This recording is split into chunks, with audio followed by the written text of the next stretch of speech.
Yuk, dukung UFIT TV dengan belanja di UFIT Store. www.ufitstore.com. Kondisi kedua yang menuntut kita untuk berbaik sangka, yaitu tatkala kita berdoa kepada Allah Subhanahu wa taala.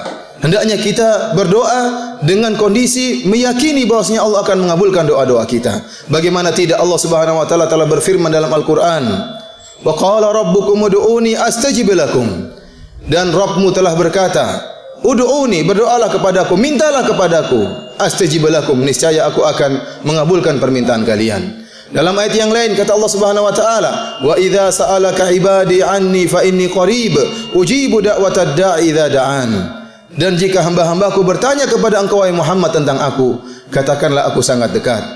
Aku mengabulkan doa orang-orang yang berdoa kepadaku. Rasulullah sallallahu alaihi wasallam bersabda, "Ud'ullaha wa antum muqinuna bil ijabah." Berdoalah kalian kepada Allah dalam kondisi yakin bahwasanya Allah akan mengabulkan doa kalian. Wa alamu annallaha la yastajibu du'aan min qalbin ghafilin lahin. Dan ketahuilah bahwasanya Allah tidak akan mengabulkan doa seorang yang hatinya lalai. Allah tidak akan mengabulkan doa yang tidak berhusnuzan kepada Allah, yang tidak yakin dikabulkan. Akan tetapi jika seorang berhusnuzan, berbaik sangka kepada Allah dan meyakini bahwasanya Allah akan mengabulkan doanya, maka Allah akan kabulkan doanya. Bagaimana Allah tidak mengabulkan permintaan seorang mukmin yang bertakwa kepada Allah, sedangkan iblis Allah kabulkan doanya?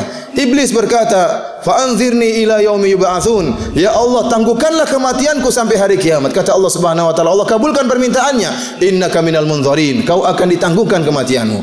Bagaimana kita bersuudzon, berburuk sangka kepada Allah, sementara Allah Subhanahu wa taala mengabulkan doa-doanya orang-orang kafir?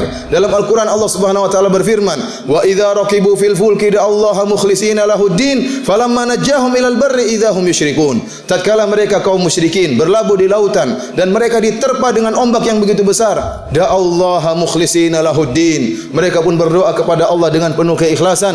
Allah kabulkan, Allah selamatkan mereka menuju daratan. Kata Allah, "Falamma najjahum ilal barri idza hum yusyrikun." Tatkala Allah selamatkan mereka ke daratan, tiba-tiba mereka berbuat kesyirikan kembali. Bagaimana dengan seorang yang beriman, yang bertakwa, yang sujud, yang merendahkan dirinya karena Allah Subhanahu wa taala, yang mengalirkan air mata dengan penuh pengharapan, minta kepada Allah Subhanahu wa taala, terlebih lagi yang berdoa di sepertiga malam yang terakhir tatkala semua orang sedang dalam keadaan tidur. Bagaimana orang seperti ini tidak akan dikabulkan doanya oleh Allah Subhanahu wa taala, sementara Allah Subhanahu wa taala mencari hamba-hambanya yang berdoa di sepertiga malam yang terakhir? Allah berkata, "Hal min mustaghfirin fa'aghfiralah wa hal min sa'ilin fa'utiya su'lah." Apakah ada di antara hambaku yang beristighfar, aku akan ampuni dosa-dosanya, dan apakah ada di antara hamba-hambaku yang meminta, maka aku akan kabulkan permintaannya.